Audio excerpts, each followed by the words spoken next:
I'm Diane Dayton. We're at the 22nd Annual Boscovsburg's Jazz Fest in Reading, Pennsylvania. We're catching up right now with Paula Atherton. Thanks for taking time, Paula. Oh, my pleasure. This is a great time for me to meet you because you and I have not met yet, and I've listened to your music, and I really like what you do. Now, you play saxophone, but you started out, what, flute? Is that right? Yeah, I actually started singing first, and I got a flute when I was 9. Okay. And how did that start? I mean, you just didn't fall out of bed one day and say, hey.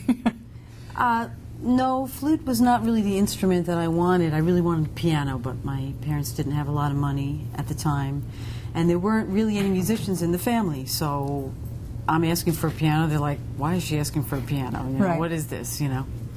But when it came time to select a band instrument in school, I was able to get an instrument, and I wound up getting flute because that's what most of my friends were getting. You know, little girls play flute, so right. That's kind of like how it happened. So how long did the flute last?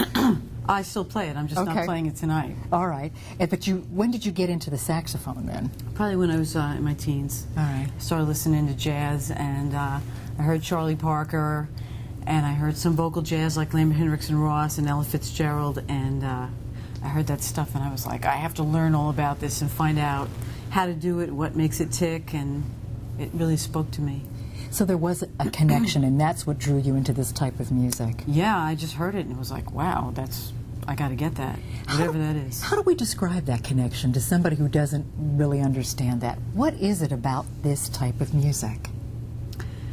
You have to really love it, and especially to be a jazz musician, you have to really want to do that because it's not easy. It's not an easy life. You have to really be committed. And to learn how to play and or sing jazz, you have to spend hours practicing, learning your craft, you know. You have to be dedicated. It doesn't happen overnight. No. And singing is something you do so well, too. Oh, thank you. So you said that was what you started doing first, singing? Yes. Yeah.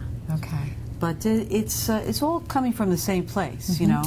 And when I studied about improvising, I would listen to like Lester Young and Billie Holiday. And speaking of Lester Young, I'd like sing his horn solos, and I'd sing Roy Eldridge trumpet solos, and then later on some Charlie Parker solos. So that was all part of the learning process, to see how they approached improvising and to try to get some of that. Well, speaking about learning, education is really important to you, and musical education. It's important for all of us. Yes. I didn't really have lessons when I was a kid because, as I mentioned before, you know, my parents didn't really have money for it. So by the time I started taking lessons when I could pay for them, and I had a lot of catching up to do. And I was committed to learning what I had to learn and getting my craft together. But education, musical education for children is so important in school. It's not peripheral at all. It helps them build confidence, discipline, concerning music and concerning other things. It helps them with math. It helps them with language.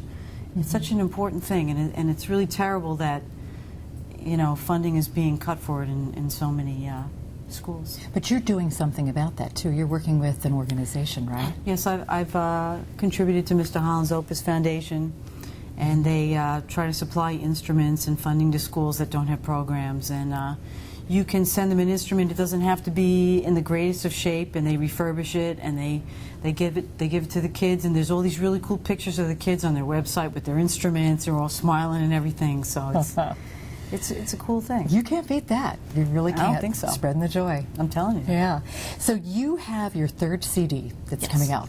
Tell me about that one. It's called Enjoy the Ride. I like that. I just did a photo shoot for it on Monday. I haven't even seen the pictures yet.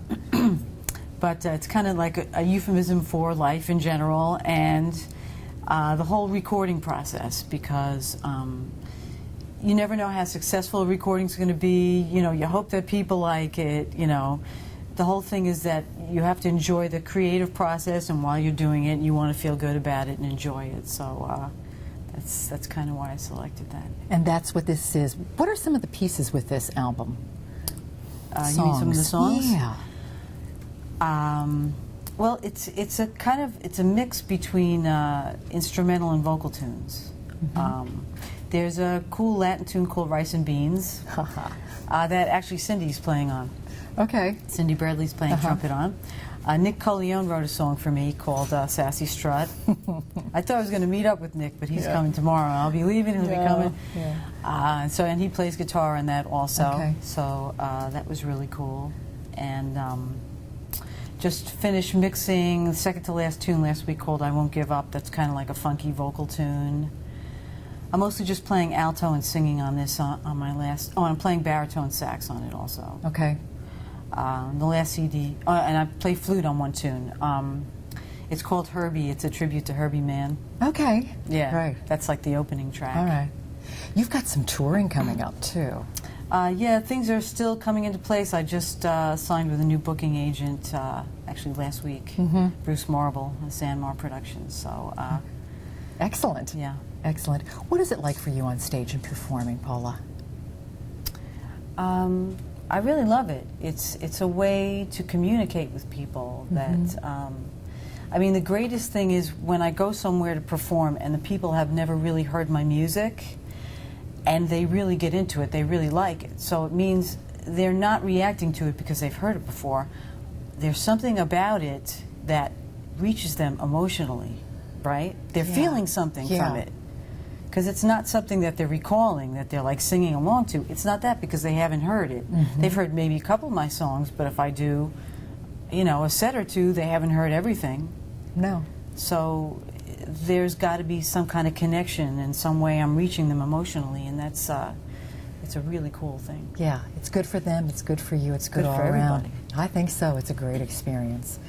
Thanks so much for taking time today. My pleasure. Can't wait to catch up with you in the show. Okay. Okay. We're coming to you from the 22nd Annual Boscov's Brooks Jazz Fest in Reading, Pennsylvania. We got a little lady jazz for you.